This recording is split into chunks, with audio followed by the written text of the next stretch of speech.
I'm Pastor Maureen from Alpha World Ministries Social Care Center and Elderly Daycare for older persons in Protea North in Soweto.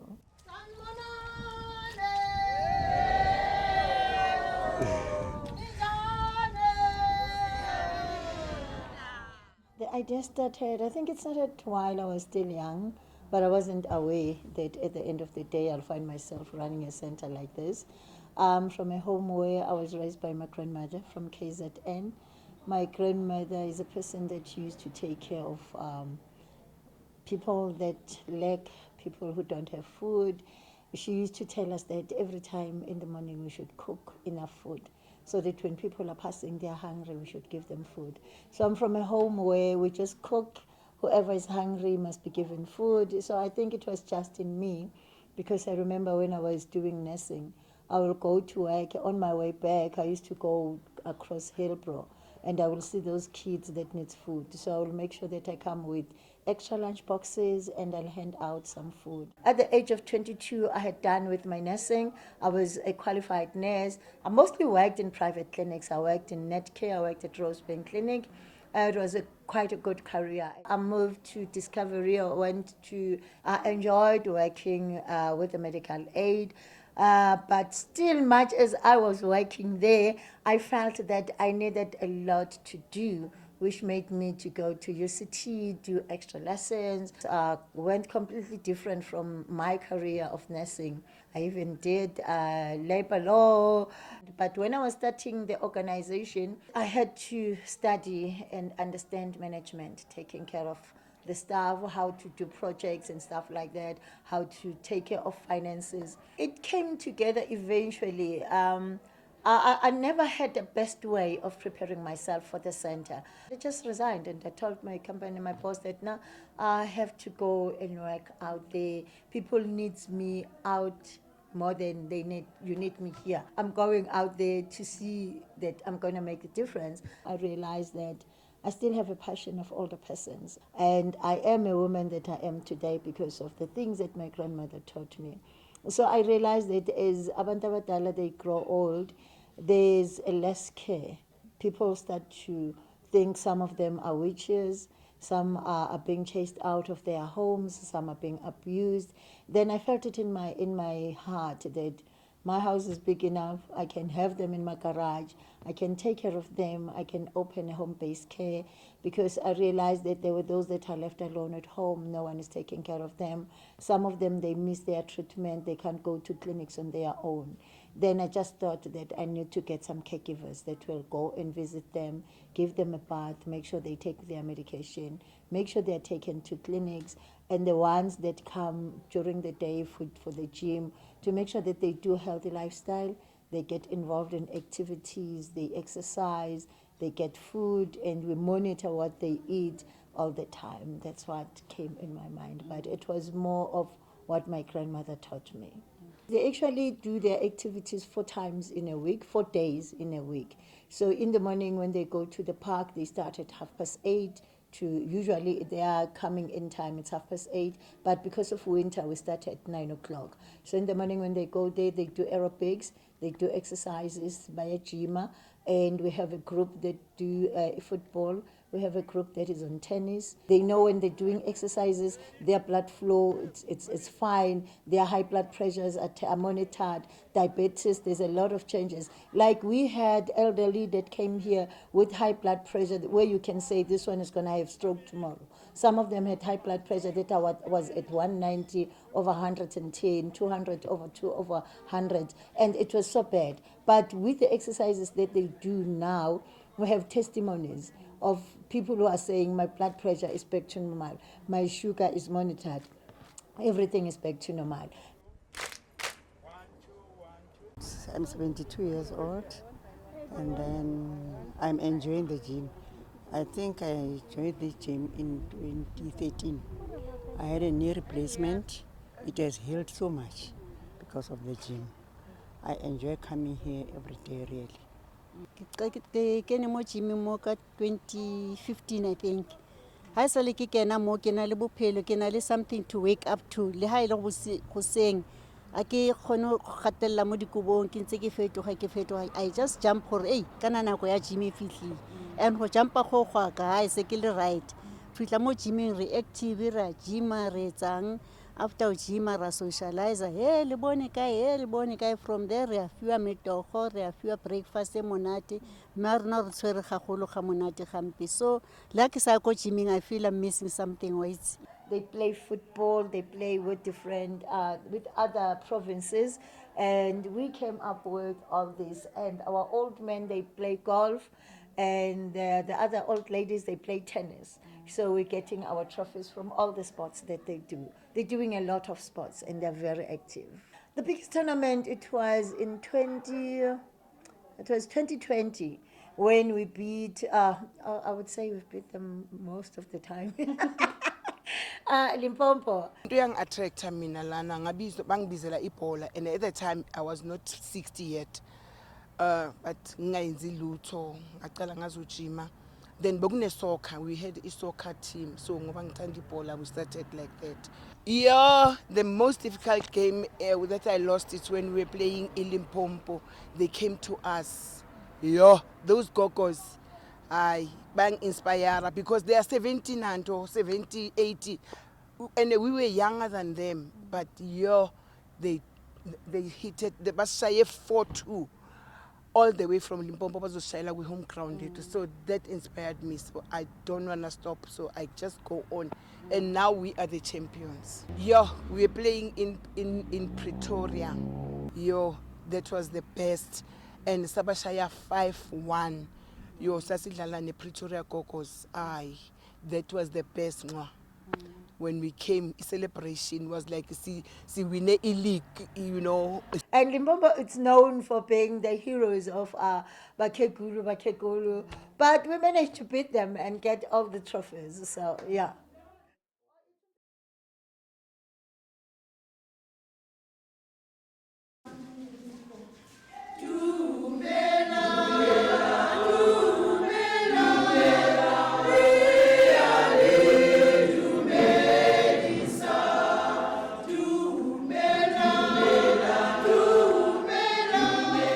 We have a group that do a choir, who are in the choir, who are singing.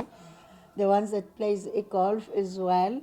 And we also have the ones that plays mrabaraba. Abanye bayacula so thina asikroshi manje asiculi just why sidlala umlabalaba ufune wenze something ungahlali nje siyawuthanda because usikhumbuza la siphuma khona sisebancane bese udlala esikoleni. So they do those activities in the morning, and when they are done with their activities in the field, they come back to the center.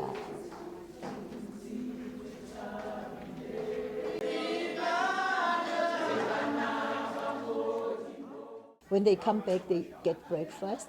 After breakfast, they sit down for support groups. They discuss issues that are facing them in their daily lives. Some of them are facing abuse. Some of them are facing challenges like maybe grandson is in drugs and stuff like that. And most of the time, we do awareness programs for them, where we bring people who specializes in drugs, people who specializes in abuse, people who specializes in health, lifestyle, mental issues. Umsebenzi wethu sine support group la kubogogo ne. Izinto esizenzayo we check ama PP ukuthi are controlled kulaba abathatha medication, even laba bangathatha medication ne. If ayikho controlled and akathatha medication, we do ama referral to the clinic. Sometimes abogogo abayisikhathi esiningi clinic ne. So it helps ukuthi masiba check iPP umuntu angazabe ashawe stroke because of iPP angazi ukuthi une BP ne. So siyakhona ukuthi sibathole early ukuthi umuntu une-BP high, then we refer them to the clinic ukuthi bathole treatment. Clinic i-hectic ne. So siyenza service from extension 1 up to extension 4 something. At clinic yethu isincane ne. So iline iba nkulu ne. So mabaya eclinic basheshe badineke, so umuntu ahamba ngathola nge-service because of abantu baningi eclinic and iclinic incane. With the support groups that they have, all those issues are being addressed. And with all the awareness activities that we have, most of the issues that they're facing at home, they are being addressed. Like here, they get a chance of getting people like SASA will come here to explain any changes that are taking place. Even if they have to register for special things, they get that. We also provide them with social work services as well. Elderly people, when they're alone at home, they happen just to wander around and have nothing to do. They get bored. And their lifestyle, it drops. Their health, it drops a lot. Where at the end of the day, we end up with a lot of elderly with dementia. We end up with a lot of elderly who are unable to walk because they're not doing any activities.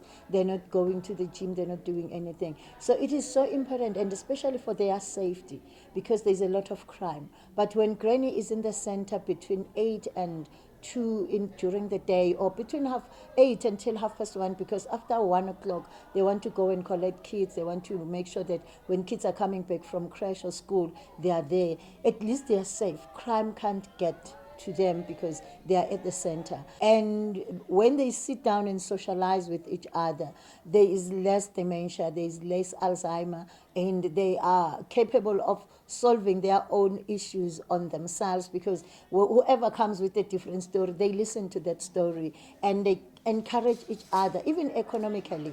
Like we have some of them that are selling Tupperware. They join Tupperware because of one who says, wow, I'm selling Tupperware. I managed to do this and this at home. So we empower them economically. They're not like relying on SASA 100%, because on their own they're able to say, I'm going to bake some fat cookies and sell early hours of the morning, rush to the gym and come back and do what I want to do. With the blankets, we are in partnership with 67 Blankets of Mandela.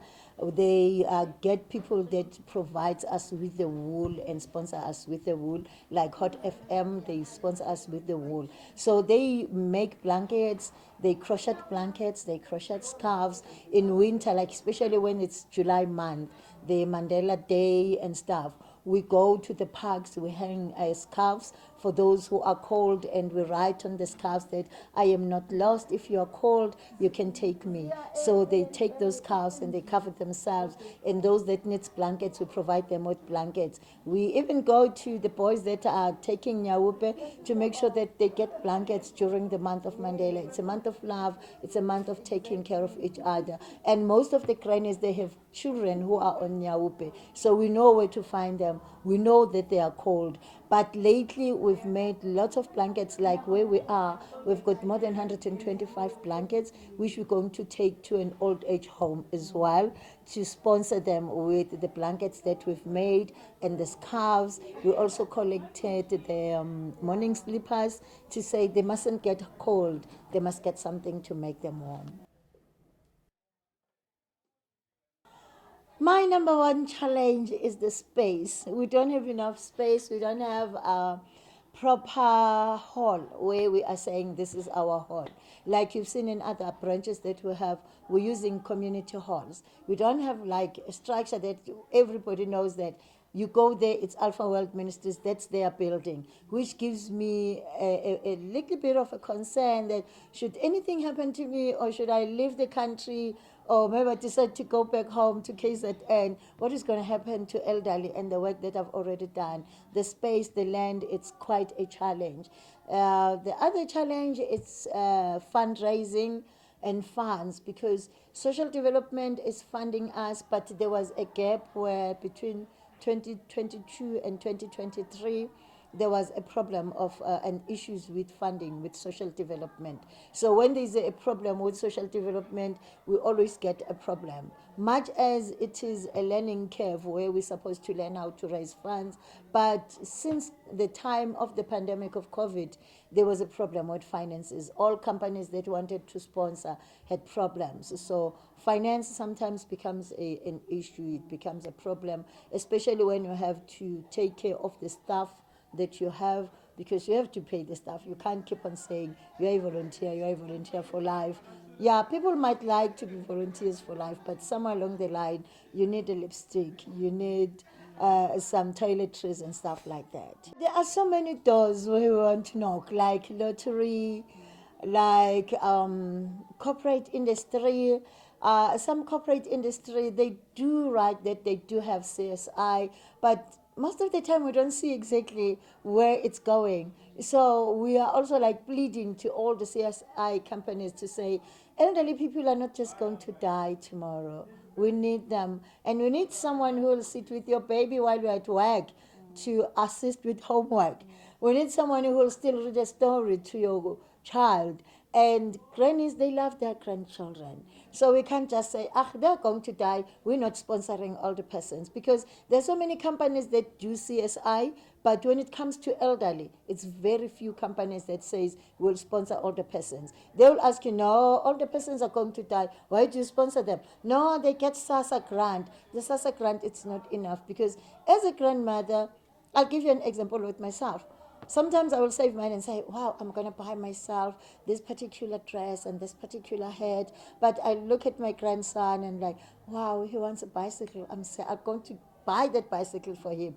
Or he passed so well at school. I'm going to spoil him. I'm going to buy him a special birthday cake. It's not only about just spending money carelessly, but there are those precious things that grannies would love to spoil their grandchildren without spoiling their grandchildren. We have elderly persons that really, really lack, who don't even have enough food in their homes, where we even try hard that when they come out of the center, they get food. They've eaten breakfast, they've eaten lunch. Some of them will even have to make lunch boxes so that when they go home, they'll have something to eat for supper. Because some of them are taking medication, but there isn't enough food at home.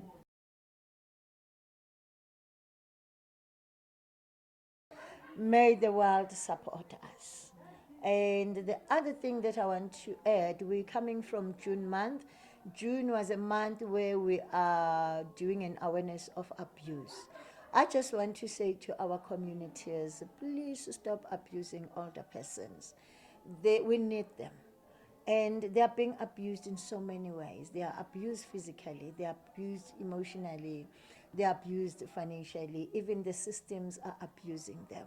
You find that insurance companies will come across an elderly person or even on phones and try to interview an older person to join a policy. Maybe it's a life cover, where an older person is taking a life cover of 1 million or 3 million, an older person is paying 500 and something. At the end of the day, she ends up with nothing to take home.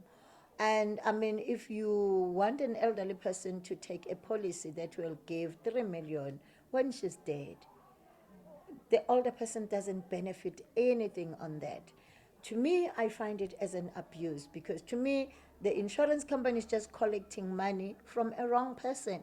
You need that older person to be there to live longer. But why do you give her stress of money? Because the minute she doesn't have that 500 and something, she's worried that should I die, what's going to happen? Because your agent said to that old lady, should you die, what's going to happen? Who cares that when I'm dead? When I'm dead, I'm dead. Who cares? And then I leave the 3 million for people who are going to buy fancy cars, and they're not even going to use it for my funeral. Hello? Why do you promote that? Please, if we talk about burial societies, we talk about life covers, please let's try and be low with older person, not abuse them. And there's this thing where the banks will tell older persons, you need to renovate. If you want to renovate your house, you can get a loan. She's old, she's 70. Why is she renovating a house at the age of 70? Yes, you want to be comfortable, but you can't give an older person a loan of 150,000, 200,000, and you use the house as something, should she fail to pay, the house will be taken. And if you take a house of an older person, what is going to happen to that older person? Let us take care of our elderly people. Even the people that are working with the municipality. All the persons, they don't understand their title deeds and stuff like that. Assist them when they're looking for title deeds. Don't just wait to make sure that, oh, she's dead, she's going to lose the house. The grandchildren, they doesn't know where the papers are and stuff like that. They go to the offices, they ask questions that they don't know how to answer. Please, South Africa, let's try and save our elderly. Let's just stop abusing older persons. They're being abused in many, many ways. But when it's finances, it's really bad. It's really bad. You can't ask an elderly person to take a loan of 200,000. She's only earning less than 2,000 rand.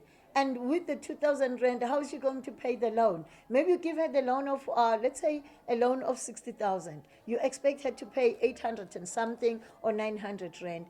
What is she going to eat along the way? So really, it is not safe. Before they do whatever they're doing financially, they must really sit down with them, even if it means calling our social workers. We have social workers. Get the social worker to assess the situation before you let an elder person to sign. Number one, they don't even know what they're signing for. Some of the papers that they have, either from insurance or from the bank or whatever, they don't even understand what is it. So please, and some insurances, they will say to an elder person, no, the joining fee, you can just pay 150. After a year, the 150, it's increasing. It goes to 200 rand. But you did not explain properly to an elder person.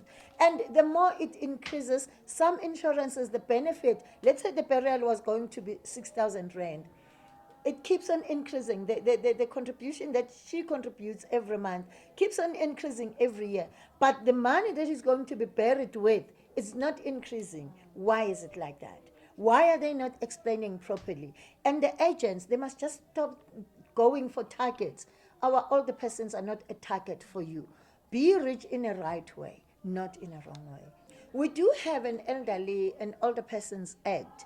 But the act, I think, when it comes to finances and the systems, I think that the act needs to add on the act that whenever anything that concerns finance with the elderly persons, the system have to be very, very careful on how they deal with older persons.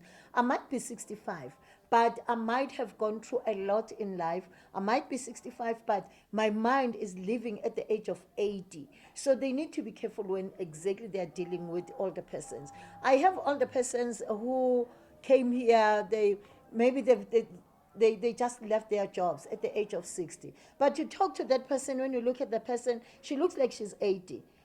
Only after she has been to activities and been given counseling and being told that everything is going to be okay, their minds come back. But you can't just treat all the persons like any other person. They are very sensitive. Our elderly needs care. They are elderly that are bored at home. They are elderly who are not safe. They are elderly that are abused at home. I think some of us, we've seen there was something that was going trending on TVs. That a young man was bullying an old lady, hitting that old lady. Some old ladies are seriously abused in their homes. So please, if you do have a chance, love of an elderly person, go and open that center. Bring, it can be 5 or 6 of them, but their safety is important. Their healthy lifestyle is important. Their well-being is important. Making sure that they are given medication and taking medication, getting an escort to go to the clinic, it's very, very important. And they need love. Just somebody to give them a hug. Just somebody to tell them, I love you so much. Some of them, sometimes you want to blame their children that they are not taking care of their of their mothers. Some of them are in a hurry to go and get money to say, I need money to sustain the family. So there is no one at home to tell Granny, did you sleep well last night? How are you? Did you wake up this morning? Did you get breakfast? There's nothing like that. But if you are a young person, you are willing to open a daycare center, please do it and make sure that you love those older persons. Have courage, be strong, keep on taking care of those families. We're living in a very rough time in nowadays. Young people are angry. Young people are going through depression.